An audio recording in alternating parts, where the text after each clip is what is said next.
السلام عليكم ورحمة الله وبركاته. أصحابتك وحنا جنال كامر كلا سود وهذا أدي هذا وما سنتين مقال كم حربا إن نذكله وذاقه رير مينيسوتا مسوق ماسوقي حد immigration كأيو سوق لي شلي مدحة واحدة USCIS دولة أمريكان كأقابل سندنا immigration كأي شرج رائد كقبتي مقالة سين بول وحنا وكهل لي باريتان كدواد مدلبات تضباط اللجوة ذي مقالوين كمتانها سين بول iyo waliba Minneapolis oo la xiriira musuqmaasuq dhanka immigration-ka.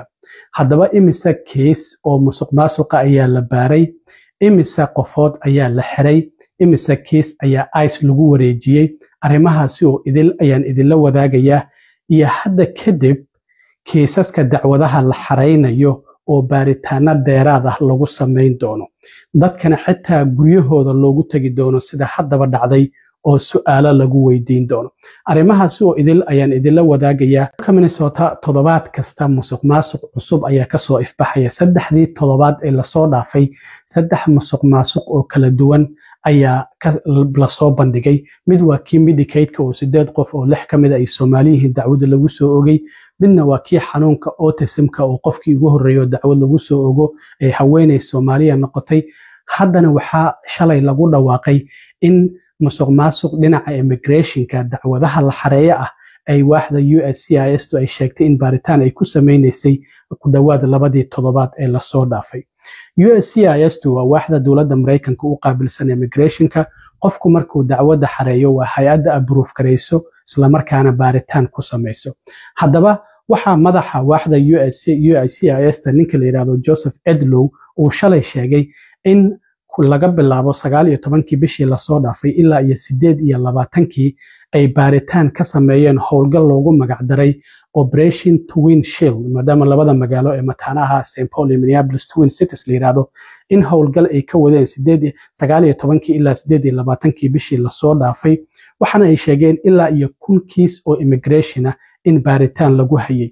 1000kaasi kiis 275 kiis oo kamid ah ayaa diiradda la saarayay. 42 kiis waxaa lagu wareejiyay ICE oo waxaa la sheegay notice to appear oo NTA loo yaqaan in ICE ay u yimaadaan. sidoo kalena waxaa jirta in 4 qof la xiray. marka waxyaabaha diiradda la saarayay waxaa kamid ahaa in qofka dacwadda xareeyay gurihiisa loogu tago 2 maalin ama 3 maalin ka hor gabar Soomaaliya Minnesota iga soo wacday. waxay tiri ninkayga ayaan dacwad u xareeyay anigoo shaqo jooga ayaa la soo wacay. waxaa la yiri waxaan ka tirsanahay immigration-ka gurigaada ayaan hor taaganahay bal noo imaaw. waan yaabay wali arintaas aniga xitaa wali hore ma aanan u maqlin gabadhu markii ay weydiisay. laakiin hadda markii aan shalay baaritaanka natiijada ka soo baxday aan ogaaday waxa ay cadaatay in dadka guryahooda loogu tagay. waan u imaaday ayay tiri su'aalo ayaa la weydiiyay ninkaada xaguu jooga walina xitaa kiiskayga lama approve gareynay jiro USCIS to yaala. marka hadda kadib marka aad dacwad xareyso gurigaada ayaa lagugu imaan doonaa site visit Yuruba waxaan ka maqli jiray ninka dharkiisa iyo kabihiisa iyo waxaasi waa la qariyaa. laakiin hadda dadkii isugu dacwoon jiray waa walaalkay qof walaalka ah ama walaasha ah aad ninkayga ugu dacwoon jirtay ama layn la kala gadan jiray ama arrimihii musuqmaasuqii waxaa la yiri hadda waa la isku fahmay arrintaasi ma jiri doonto. dadka sharci darrada ah oo iyaguna qof intuu wadanka sharci darro ku soo galay qof kale guursanaya si uu sharci uga helo arrintaasina sidoo kale waa la isugu yimid. marka waxaa lagu bartilmaameysanayay kiisaskaasi oo dadka guryahooda ayaa xitaa loogu tagay ama waa loo wacayay. waxaa la dhahayay imaw meeshaas interview ayaa lala yeelanayay. USCIS waxaa ku heliyay arrintan ICE, FBI iyo waliba DAA-da ayaa ku heliyay. marka kiisaska diiradda la saarayay waxay ahayn dacwadaha immigration-ka ee la xareeyay ama qofku wadanka sharci darraha ku soo galo amaba sidoo kalena dadka wadanka joogay oo dadkooda u dacwoonaya ha ahaadaane kiisaska USCIS yaalla oo dhan. sababta waxaa la weydiiyay horta Minnesota maxad uga bilowdeen. waa markii ugu horeysay baaritaan noocan oo kala guud ahaan wadanka laga sameeyo. Minnesota ayaan ugu horeysay. waxay yiraahdeen xogta aan hayna ayaa waxayna tustay in musuqmaasuq ballaaran uu ka jiro gobolka Minnesota oo dhinaca immigration-ka. marka waxyaabaha diiradda la saarayay waxaa kamid ahaa kiisaska applicationada la xareeyay oo dadku ay xareysteen iyo dadka xareeyay oo immigration-ka ayaa diiradda la saarayay.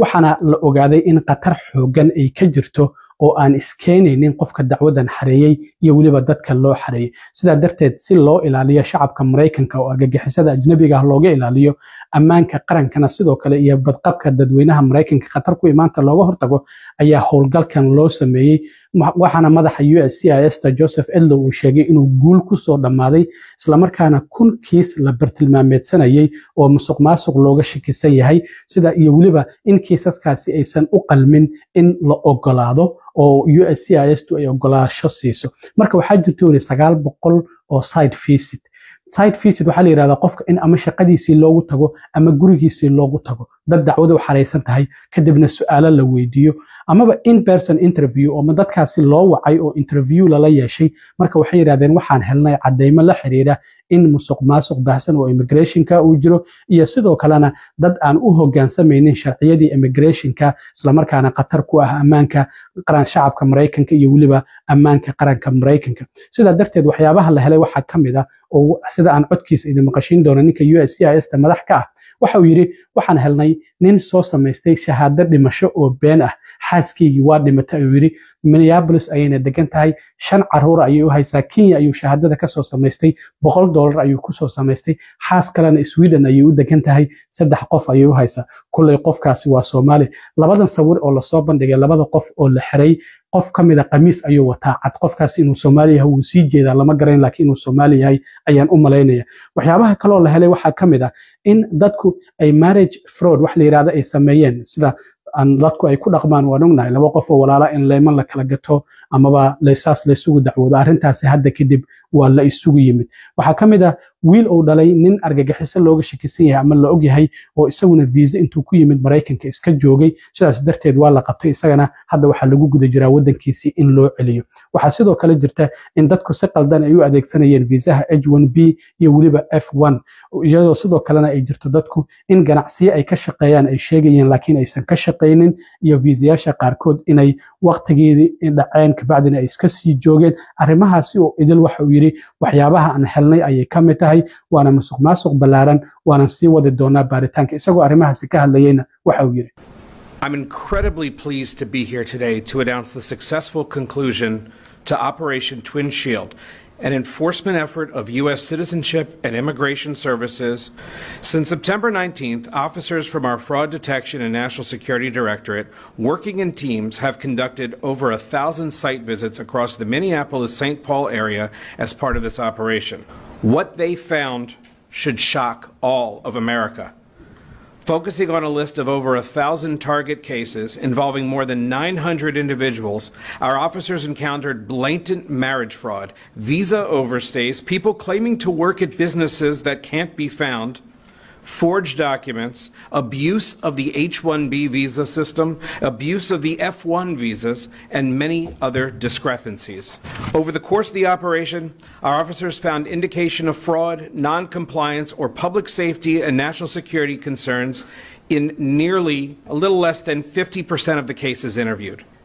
We found troubling patterns with the Uniting for Ukraine program that should have raised serious concerns under other administrations, such as an individual filing to sponsor more than 100 aliens, and organizations sponsoring hundreds.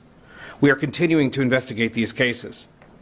Some of the other troubling cases that our officers found. In one case, officers identified an alien who had overstayed his visa waiver, who was the son of a known or suspected terrorist on the no-fly list. He had previously been found to have engaged in marriage fraud, which resulted in the denial of several immigration benefit requests. He was arrested and is now presently being returned to his country of origin. In another, an individual admitted to obtaining a fake death certificate in Kenya for just $100 to prove he was no longer married. In reality, his wife is alive, living here in Minneapolis, and is the mother of 5 of his children. And incidentally, he has another wife living in Sweden with whom he has an additional 3 children. sidoo kale madaxa waaxda USCIS ee dowladda Mareykanka u qaabilsan immigration waxa uu yiri waxaan doonayaa shacabka Mareykanka inaan u sheego in aan ku dhawaaqnay dagaal ka dhan ah musuqmaasuqa dhanka immigration-ka sidaas darteed waxa uu yiri qof kasta oo doonaya inuu xadgudub ku sameeyo immigration-keena tilaabo kasta oo aan kula dagaalami karno ayaan kula dagaalamayna arrintan hadda ayay bilaabatay Minnesota waa wajigii ugu horeeyay laakiin guud ahaan wadanka ayaa laga sameyn doonaa sidaas darteed waxa uu yiri dhamaanba kiisaska hadda USCIS ta yaallo dacwadaha xariisan dib u eegis ayaan ku samayn doonaa dhammaantood dokumentiyadaasi oo idil waxaana uu sheegay hadda qof kasta oo doonaya inuu xadgudub ku sameeyo ama musuqmaasuq uu ku sameeyo immigrationka ku kaco musuqmaasuq dhanka immigrationka ha ogaado inuu la kulmayo saraakiisheena immigrationka ama FBI-da ama ICE-ta ama CBP-da isagoo sidoo kalena xaqiijiyay xitaa qareenada iyo dadka oo preparationka sameeyo inta badan dadku markay wadanka sharci darro ku soo galaan case preparation koox la yiraahdo ayaa jirto oo looyarada la shaqeeyo marka wuxuu yiri dacwad ayaan ku soo oogi doonaa waana ciqaabi doonaa dadka aan beenta sheegaya oo loo xareynaya dacwadahaasi qareenadooda iyo kuwa waliba u diyaarinaya dhammaantoodba waa la ciqaabi doonaa isagoo arrimahaasi ka hadlayayna mar kale waxa uu yiri I want the American people to know that we are declaring war on immigration fraud. We will continue to pursue those who seek to abuse our immigration system using every tool at our disposal. This operation, Twin Shield, is just the first phase of what we are looking at. The critical information gathered, the fraud patterns uncovered, will help us to combat fraud at the next level. We now begin the process of analyzing, cross-checking, reviewing cases using these results. These investigations will help us determine the next steps in many cases. We will be looking at grants of immigration benefits already given.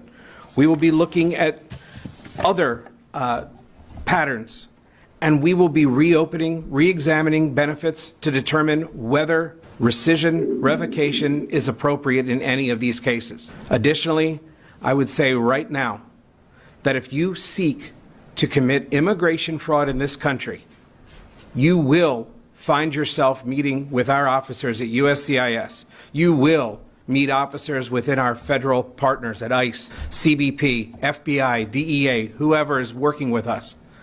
And you will find yourself not only without benefits, but you will find yourself prosecuted. We will continue to tirelessly work with the U.S. Attorney's Office here in Minnesota, as well as in every other jurisdiction, to make sure that these cases are treated as they should be, and that aliens, attorneys, preparers, others who engage in immigration fraud are properly punished. aad iyo aad u mahadsantihiin asxaabta intaan mar kale kulmi doono nabadgelyo